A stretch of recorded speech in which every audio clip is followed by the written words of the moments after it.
Assalamualaikum warahmatullahi wabarakatuh. Apa kabar semuanya, brada and bradi? Pagi Senin yang cerah. Sebelum kita menuju ke aktivitas, kita mencoba ke warung kopi terdekat. Dan seperti biasa, kita akan menikmati segelas kopi pancong. Selebihnya, ya apa yang ada di atas meja. Sisanya mungkin di situ ada asbak dan puntung rokok. Kita akan melukis dengan pensil, cat, watercolor koi, dan kuas. Oke brada-bradi, ini sebelum menuju ke aktivitas.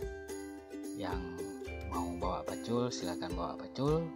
Habis mau nonton gambar dan lukisan kita ini, yang mau menuju ke ladang dan ke laut silahkan saja. Tapi sebelumnya kita nikmati ala kadar, yaitu hiburan melukis apa adanya. Oke brada-bradi, sebelum jauh kita ngolong tidur, lebih baik kita menikmati. Untuk brada-bradi, selamat menyaksikan. Assalamualaikum.